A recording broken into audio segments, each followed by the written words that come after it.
Okay, our next panel is Achieving Health Equity for All, Challenges and Opportunities for Improvement, an area of conversation that is so needed and so important. So moderating this session is Farren Briggs from the University of Miami. Come on up, and he will be introducing his co-panelists.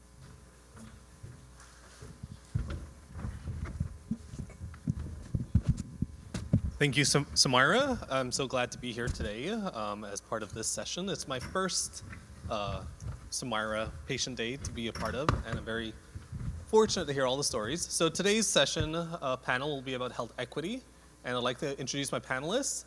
We have Dr. Nicole Baldwin. We also have Ms. Delancourt, Dr. Yu, and Mr. Overton. Can you please join me up here on stage?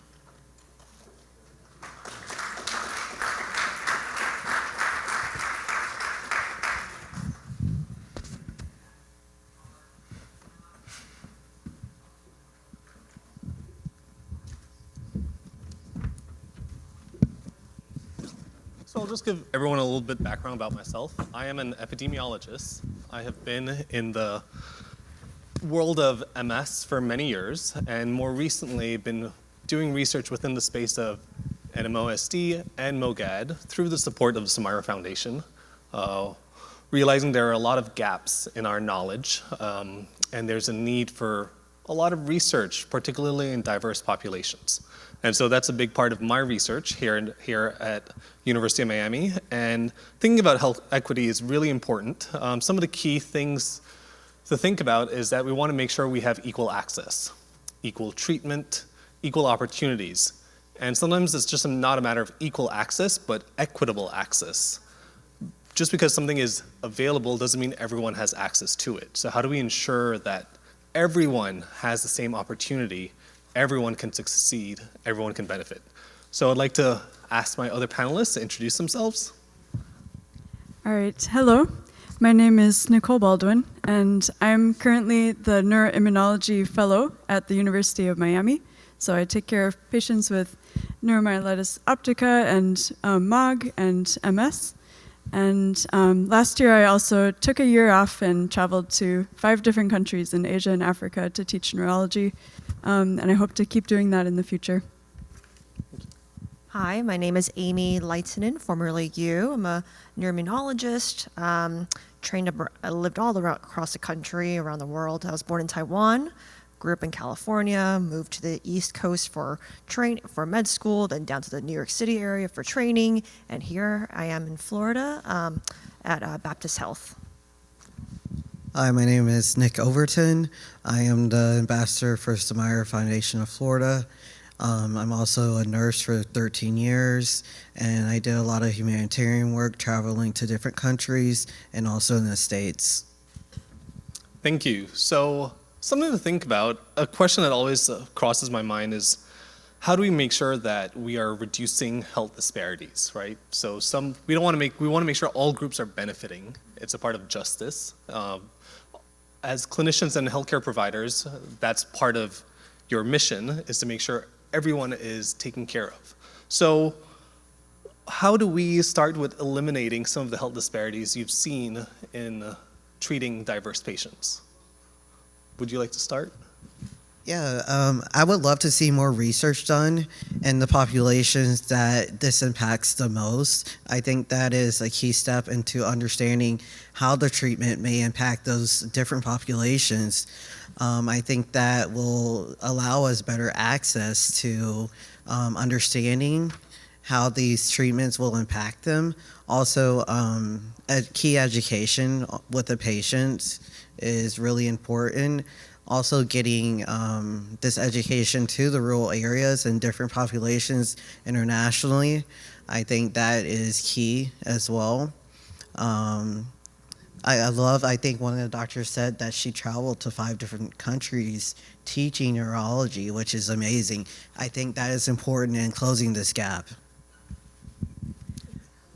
I think it's such a large topic, you know. I think my really main focus, I think, is also one aspect of the solution is also focusing on the patient's part of it, and education. So I think for me, kind of how this has always shaped me is, I was born in Taiwan. My parents were in Taiwan. They didn't have the opportunity to go to college. When they came to the US and we were in California, there was a moment in time where my mom did not have insurance and had to have emergency surgery.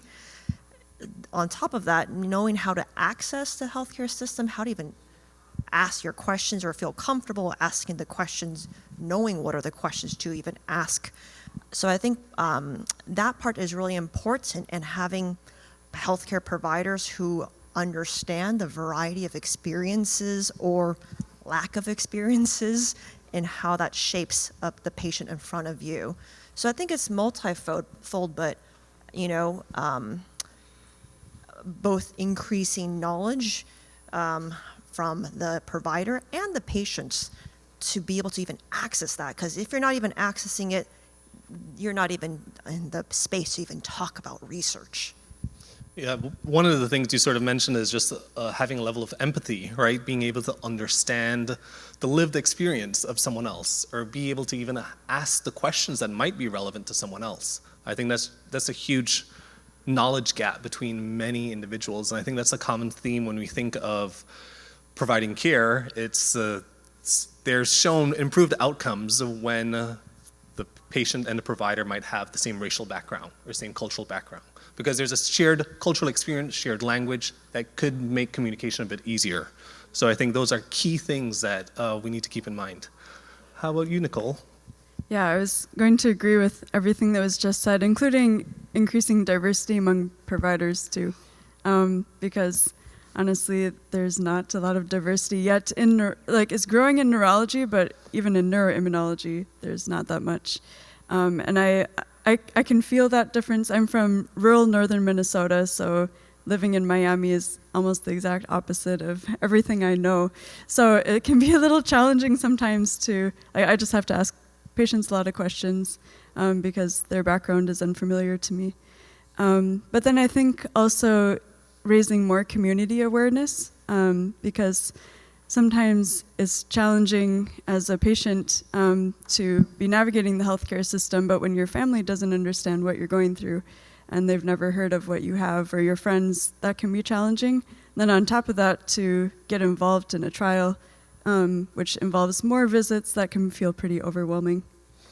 So you touch on a few common things that I would like to ask the rest of the panelists. What are some of these common burdens or challenges faced by diverse populations or by diverse patients? You were mentioning just the time burden, the lack of knowledge by family members, the increased need for resources. So can you touch base on anything about diverse populations that are common challenges that you've noticed? I would also add maybe a language barrier as well, and touching on that, and how do we zone in and actually close that gap. It was something I noticed working with the Afghan refugees. The language barrier was immense, and it impacted how we treated the patients. So, having like interpreters in there and making the patient comfortable enough, to ask questions, to dig deeper and say, hey, maybe I don't understand this. Can you explain it to me again? I think that's really key, putting them in a zone where they feel comfortable, where the connection with the provider is close, where they're able to have those discussions, I think is immensely important. I think I would definitely second that. Growing up, sometimes I served as the interpreter for my parents, so definitely, it's so important to be able to understand what is being spoken, and in words that, in language that one can, if you're not in healthcare, can understand. Because there are patients who have told me they've left a visit and they don't remember anything of it or don't really understand what happened, and that doesn't actually help you get to the next step of where you need to go. I think another topic is, I think there's a lot of different cultural differences. I think some cultures, maybe, as I can speak to kind of the East Asian culture, you're very deferential. You're really, so from a societal level, you're not taught to challenge doctors ask questions. If you don't understand what they said, you kind of just accept that, where I think that's actually not okay, because I think patients need to be able to take it into their own hands and understand, because I think understanding that's number one. Without that, you can't do the next steps. I will come back to that. Nicole, what do you have to share?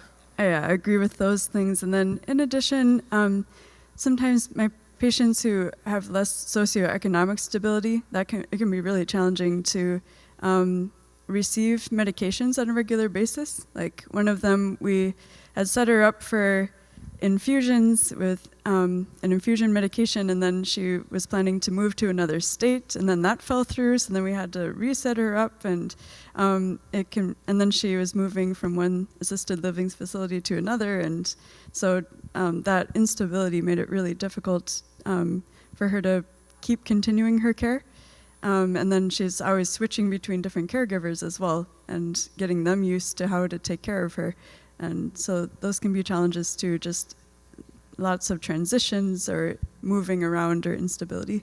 I want to add to that. I think one really key topic that I think sometimes providers aren't as in tune with is, what's a patient's insurance status? What's your copay? Does it cost $100 to come and see me?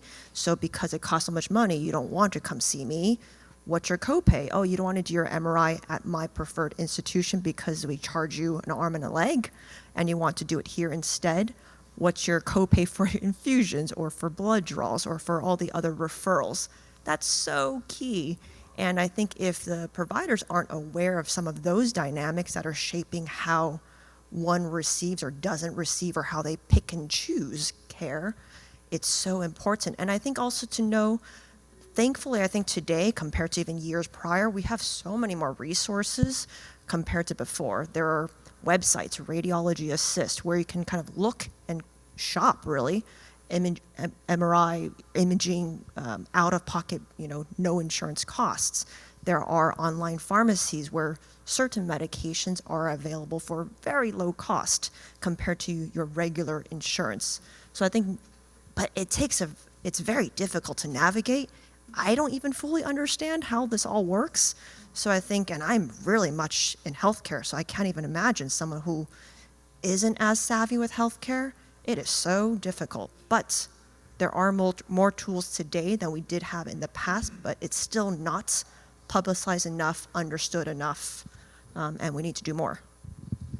So all of you sort of highlighted some challenges, but you also hinted at some solutions, such as you were just saying, these certain websites. So thinking about what are some of the best tips you can give to the general patient population, particularly diverse patients, in navigating the healthcare system.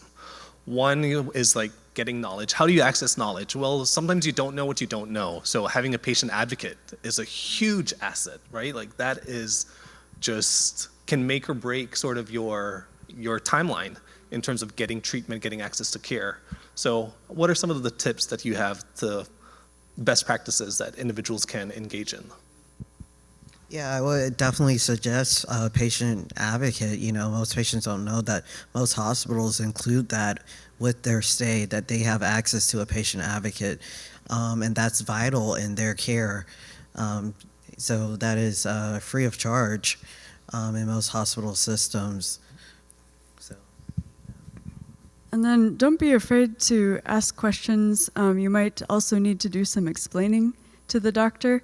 Like explain why what they said doesn't make sense in your situation, because they might not really get it.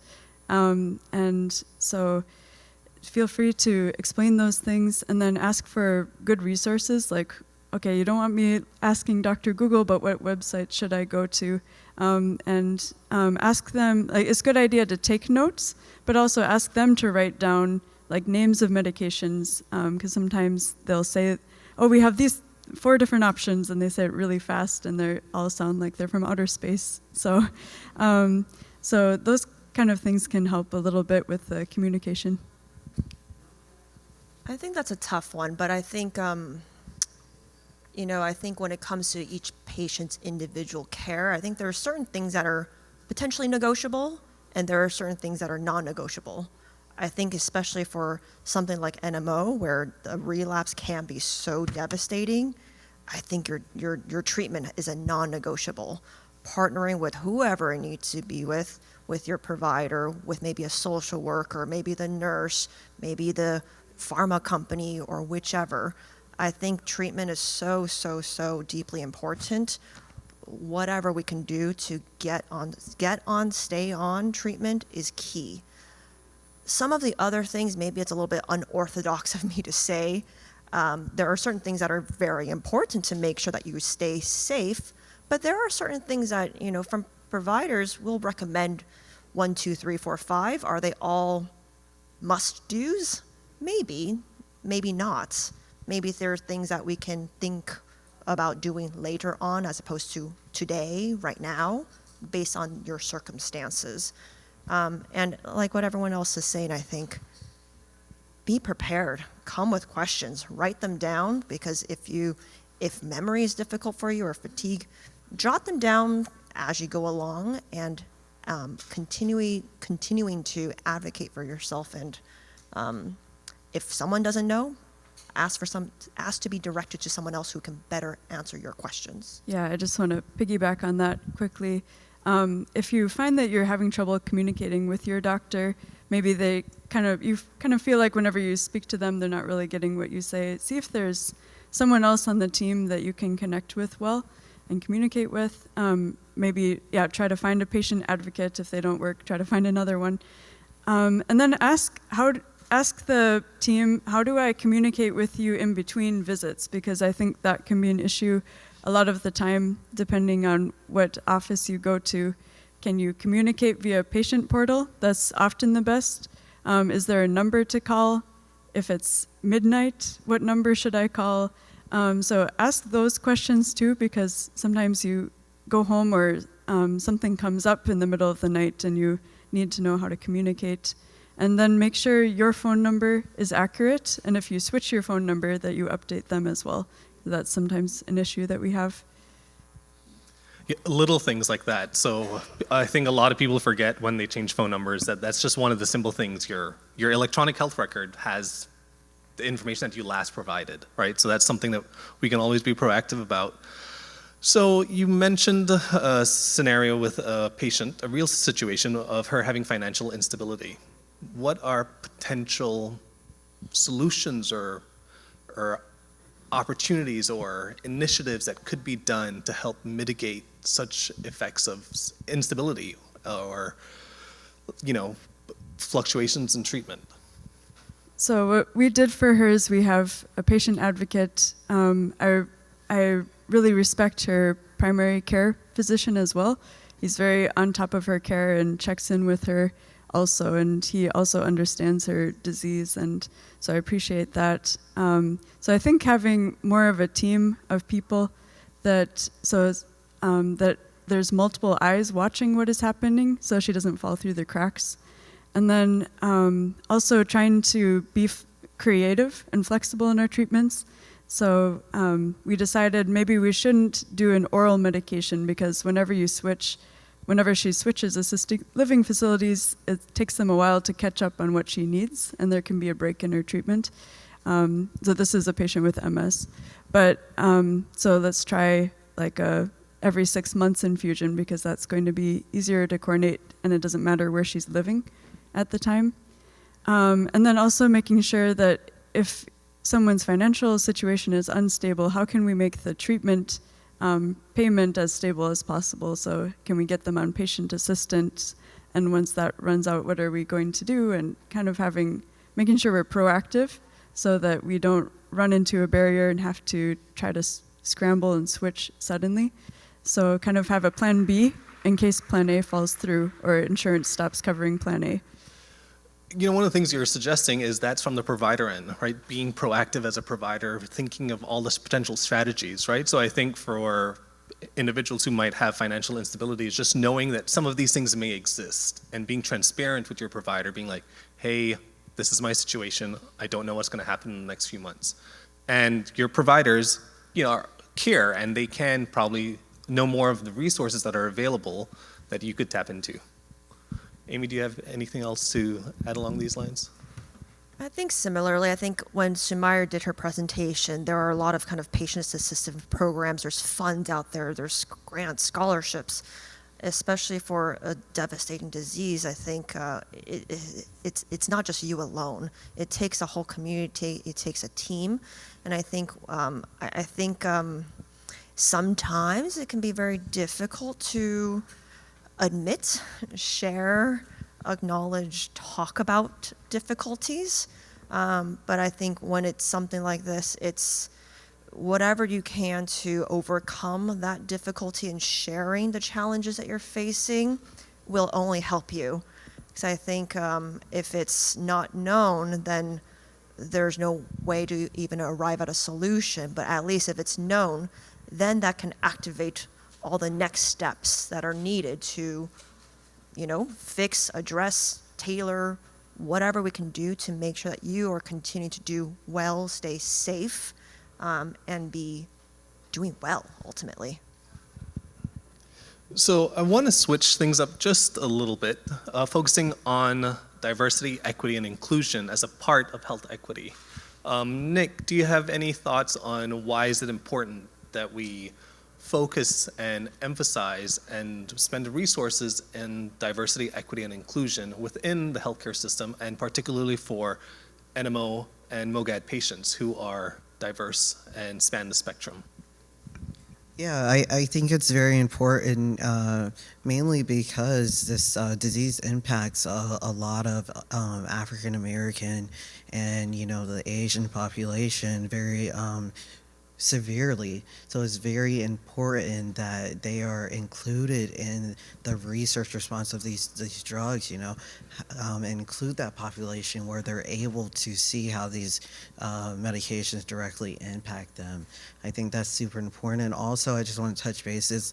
I was initially uninsured when I was first diagnosed with MS, and the impact of that, the stress on top of the actual diagnosis of being uninsured is like, how do I pay for all of this, And, thankfully I had the means, but one of my initial thoughts was, what does someone do in that situation when they don't have the means to pay for it, when they don't have the means to pay to go see a neurologist, a specialist? Out of pocket is very expensive, and multiple visits. I had to go see a neuro-ophthalmologist, hematologist. I was all over the place. So these visits can add up very, rapidly, and socioeconomic comes into a huge play factor with people being able to actually access the care and the means. And thankfully in that moment, Genentech helped me out with receiving the Ocrevus, my initial dose of Ocrevus. Now, thankfully, I do have insurance, but when I was diagnosed, I was primarily healthy. I did not have insurance because, I was traveling and I would see my doctor on telehealth every 6 months, my primary care, So I just paid out of pocket for it, and that was the case. But, I never imagined I'd be diagnosed with MS the following year. So it can hugely impact you. It can hugely change your life. And I think it's very important that we include this population into research and how the treatment may impact them. And also, support groups I would recommend, because support groups can also offer different resources the patient may not know about. And also advocacy, education, it's all important leading up to that. Thank you. Kind of adding to that, I think, I thank you for sharing those points, Nick, because they're so real. I think living in America and based on the healthcare system that we're in, these are the challenges that we face. And specifically about kind of clinical trials and research, specifically for NMOSD, it affects a very much, at least in America, minority population, who are the ones who might also have difficulties in accessing healthcare for a variety of reasons, whether it's where you live, socioeconomic, language. And how do you advance the field? Research, clinical trials, and it's a little bit of a kind of a cycle. However, I think one thing that can be important that maybe not patients don't always know is sometimes clinical trials pay you. Sometimes they pay for transportation. If you have to miss work, there can be compensation.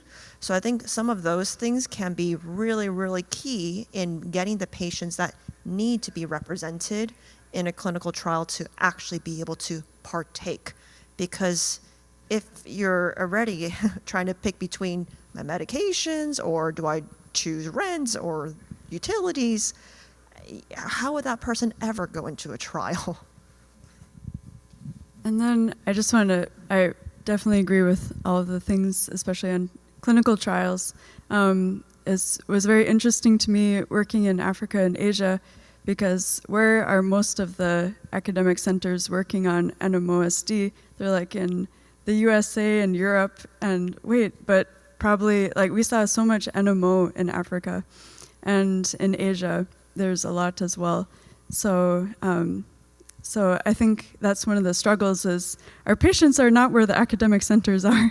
And I'm planning to go work in rural northern Minnesota once I finish fellowship. And because I want to provide more access away from the academic centers that are only in the southern part of the state. So I think one of the problems is just that the people who know about rare conditions like NMOSD are not living where the patients are. And so I think one of the things that we can do in the meantime is sharing your story is really helpful, because you can really help someone else, maybe someone else in the community who hears your story and says, wait a minute, you have the same thing as I'm experiencing, maybe I should search out care for that condition, when they've never heard about it, because their doctor might not know about it.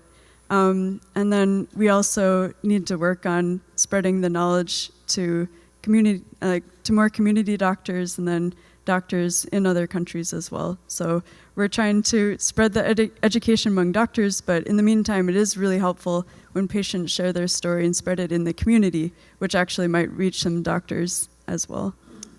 I want to put a plug in for the Sumaira Foundation, because I think the Sumaira Foundation is part of that solution. It's not just a U.S. Yes, it started in the U.S., but it's global. And I think this is just the beginning of the global, and we're finally capturing the voices that need to be included in the conversation. And I do think for these diseases, this is a global disease.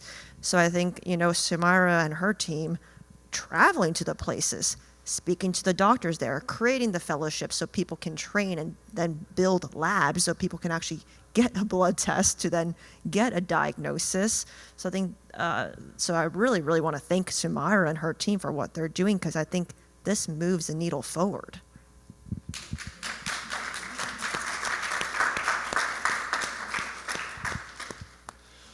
Another thing, I love how you guys just naturally got to how can we get involved? How can individuals be their own advocate? Another thing I would advocate, being a researcher, is to look up clinical trials, clinicaltrials.gov, and look for those that are actively recruiting participants. Particularly if you identify as part of a community that has been historically underrepresented in research, please be a representative as part of clinical trials. And I think for all the other positives that have been mentioned, I think sharing your story, being a part of research, being seen, being visible, sharing your knowledge, looking for knowledge, I think are all pluses of how you can be an advocate, as well as promote and advance health equity for all patients with NMO and MOG. Are there any, yeah? Can you share with the audience Yeah. So as an epidemiologist, I love data. And one of the key things with a lot of the studies that have looked at just trying to quantify the number of individuals with NMOSD or MOGAD they've been based on relatively small sample sizes. Like just a number of individuals at one clinic or at one enterprise in one county. And so that's really tough to get true estimates that extrapolate to the entire country. So I was lucky to have access to this electronic healthcare database that had over 26 million electronic health records. And so using that, I was with funding from the Samara Foundation, we were able to actually estimate the numbers of individuals with NMO. And we now estimate that in 2022, we estimate there were about 21,000 individuals living with NMOSD in the United States. 50% of them identify as white American, a third of them identify as black American, and about 4% identify as Asian American. That doesn't add up to 100%. The remaining missing was because in the electronic health record, the race was missing. So best guess, that's what we have right now. We're assuming a third of the patient population with NMO are black or African American. And we saw this patterns you would expect by a preponderance of women being affected. The highest burden, the group most affected, or the highest number were black women between the ages of 40 to 60. It was about many-fold times larger than any other group. And so that's the group that's being most burdened by NMOSD. And they represent only a smaller portion of the general population, right? So it's, again, having access to resources, such as a large-scale data sets, that we can start really identifying how many individuals are there so we can plan resources. What are the resources we need? What kinds of drugs do we need? The other thing that Nicole sort of touched on is, where are these people? Do they have access to care where they live in a remote area? All of these academic centers that sort of treat these conditions are in urban centers. Do they offer telehealth?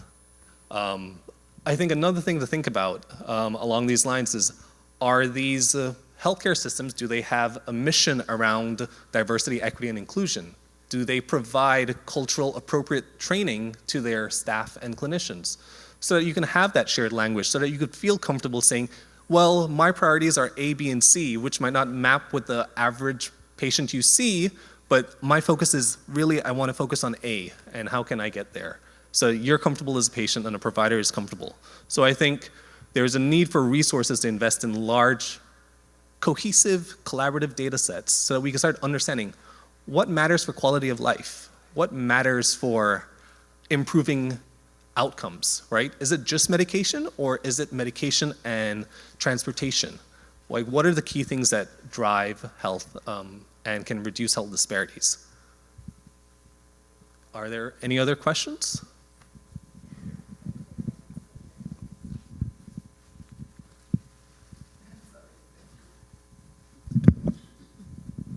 Thank you so much, and thank you. This is an extremely important topic culturally, and I'm from Miami. Something very important is that we all speak Spanish here, but we don't understand each other. So translations are very important. You find a lot of information translated on the websites or the applications, so it's very important to focus on certain words that people will identify with them.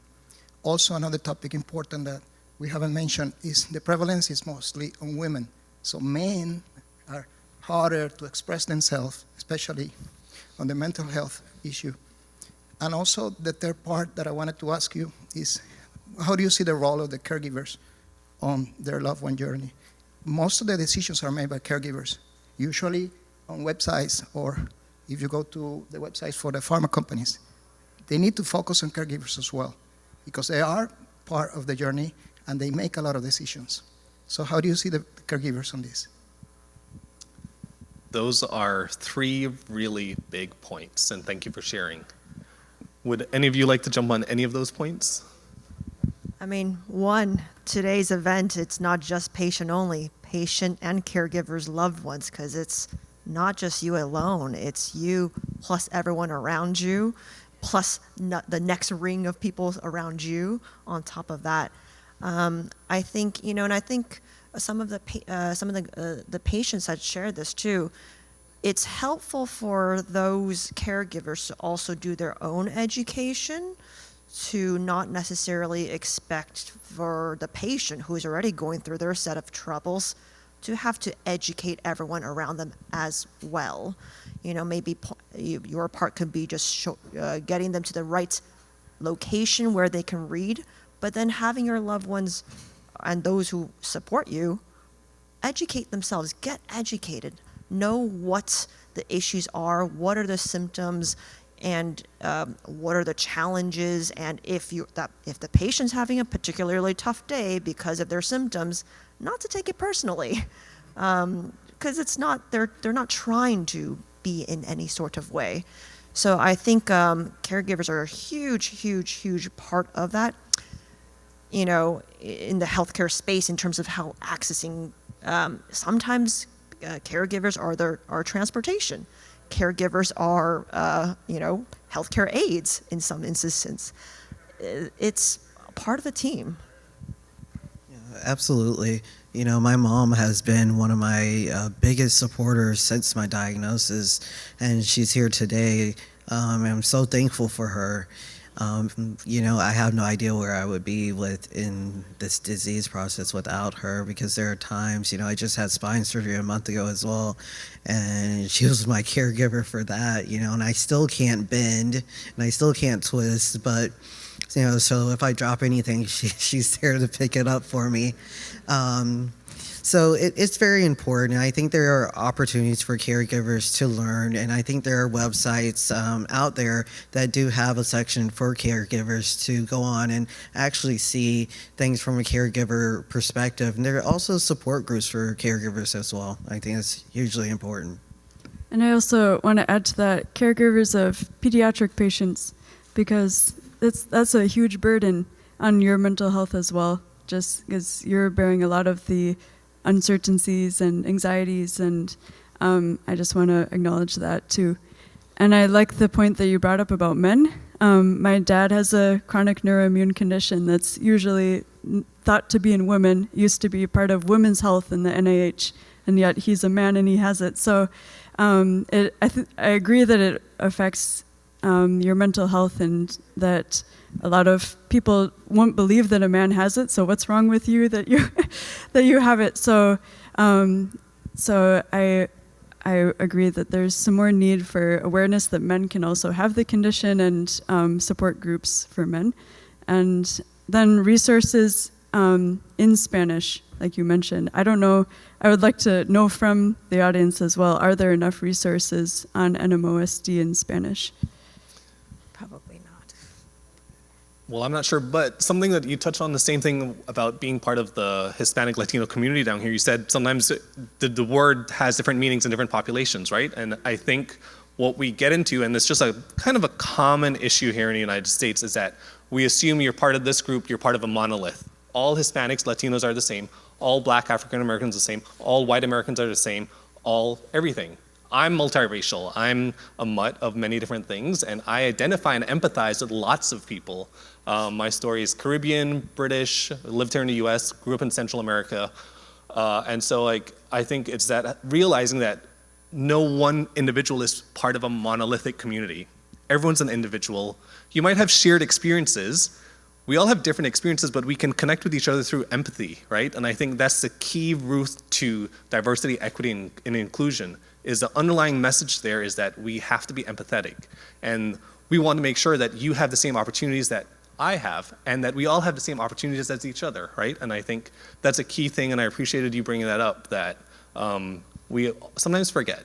And even I, as an epidemiologist, I'm like, okay, I'm gonna compare this group to this group to this group, when I'm like, those are very different groups in and of itself, right? And there's just a need for, again, greater awareness along with realizing that the NMO and MOGAD community is as diverse as possible. It affects every single demographic, every single age group, every single income, every single location. And so I think we have to keep that in mind as we're trying to advance the entire community, is that we have to make sure we bring everyone along. Can you guys speak about the importance of diversity being reflected in clinical trials, which I understand is still a huge problem? I mean, these clinical trials are gateways to therapies that are life-saving for us, but if the representation in the data is not accurate to the community, is it actually helping the community? So I'd just love to hear your thoughts on how maybe we can ensure that there's more representation in clinical trials. I think historically there can be mistrust. And, you know, I think this is kind of the history of medicine, and not all of it is positive. There are some very dark skeletons in the history of medicine, and I think it's important to acknowledge those. However, I think hopefully we've learned from those issues and are at a different place today. But I think for us to be able to move forward, it's about acknowledging the past issues and challenges, and hopefully having patient advocates, patient ambassadors, people from kind of key different, representing different communities or backgrounds to participate and be the spokesperson, and maybe change some of that narrative or change some of that skepticism or reasons to not participate. Because I do think that it still very much exists, where people are afraid and don't want to be a guinea pig, of course. But I do think it is really, really important, and I think there's a lot of key safety mechanisms built in. I think clinical research today is not what clinical research was even a couple decades ago. I think the safety mechanisms built in place to make sure that patients are benefiting and not having harm that's at the key center. But I think having brave and courageous patients who are of different backgrounds to be the spokesperson and lead others, I think that's really what it is. Yeah, I've heard patients say that they would feel more comfortable participating in a trial of someone who was of their same cultural or racial background as them. And so sometimes part of the issue is the lack of diversity among the doctors too, and the researchers. So having patient advocates and patients who are willing to talk to other patients is really helpful. And then also, are you reaching the population again? So we have a lot of patients who come to our county hospital that may be less likely to participate in our trials than if they came to the University of Miami. And there's reasons that they go to the county hospital, usually financial. And so we need to make sure that we're working on this, making sure that our doctors at the county hospital know about the trials, and disseminating more information about trials to other centers to have a bigger reach. And I was just thinking about another thing is, as researchers are designing trials, we need to be thinking about hidden barriers that we might not have thought about, such as when we make exclusion criteria, such as we don't want these comorbidities like hypertension, diabetes, are we excluding a whole population that is more likely to have hypertension and diabetes? So thinking about those sort of things. So as an epidemiologist, study design is a key part, and thank you for talking about that inclusion-exclusion criteria. So when you see any of these clinical trials, you're going to see we've excluded all of these people. We've only excluded 18 to 40 from around certain locations. And one of the things, if you were aware of all of the COVID-19 vaccination studies, they excluded individuals with autoimmune diseases. So it was like, well, will they even work in people with autoimmune diseases, right? And so that was something where the entire larger neuroimmunological community were doing all of these smaller studies in MS patients, NMO patients, to be like, well, is the vaccine working? Is it safe? Does someone generate enough antibodies? Because in all of the clinical trials, they excluded individuals with autoimmune diseases, with cancer, and a few other conditions. So if you're not represented in the clinical trial, we don't know if it's gonna work for you, right? So that's one reason why you need to be in a clinical trial. The other, I say, we move the onus to those designing the clinical trials. We need to hold the pharmaceutical companies, the academic centers accountable, because they know better now, and they are doing better. The NIH is doing a good job of pushing all clinical trials to be very inclusive, but I think it's also on us to sort of just call them out, be like, hey, of the last 10 clinical trials, there's only been this percentage of Hispanics, this percentage of people in rural areas, this percentage. So I think we can also be sort of stand on a soapbox and let them know that they can do better. Two populations that very often get left out of the health equity discussion, and we talk about race, we talk about finance, we talk about rural versus urban. we rarely hear people talking about those with physical impairment, particularly wheelchair users, and also neurodiverse individuals, both groups which may need practical alterations to the physical space to be able to access health care. So any thoughts on that? About inclusion exclusion. I mean, so many trials, you know, one of the exclusion is, oh, if you hit an EDSS of 6, meaning you use a walker, you're out.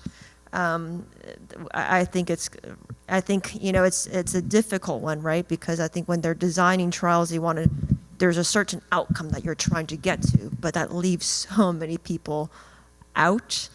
And, you know, maybe the question is, maybe the initial trial is designed a certain way, but hey, is there a next trial where we can expand age, expand physical impairments, or kind of scoring, if you will, to see and actually officially study some of these treatments that are approved for a small slice of the patient population?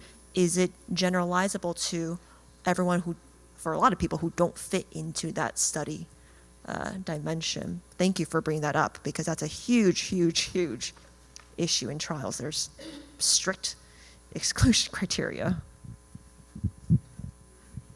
And that you brought up neurotypical as well, and that could mean many different things, but sometimes trials involve a lot of surveys and questionnaires that you have to do, and whether it's because you have some different cognitive abilities or even language or other things that can make it more difficult to do those questionnaires. I think sometimes we forget to make sure that we have somebody who can help the patient navigate those, and someone who can help them go through those questionnaires, or maybe modify the questionnaires if need be. But the one other thing about trials is, you know, if you are in a trial for some reason and there is a physical impairment, I think sometimes some of these sponsors, depending on the trial, are more accepting of, you don't have to get all of your things done at a certain location. If there's lab draws, maybe there's option of a home lab draw, someone coming to you, as opposed to you having to go somewhere else. So I think I've noticed some changes, at least even in the past few years. I do think there needs to be more. But I do think there is finally some recognition, and we're going in the right direction. Not fast enough, but at least we're on that trajectory. Any more questions? Nope. All right, thank you. Thank you all.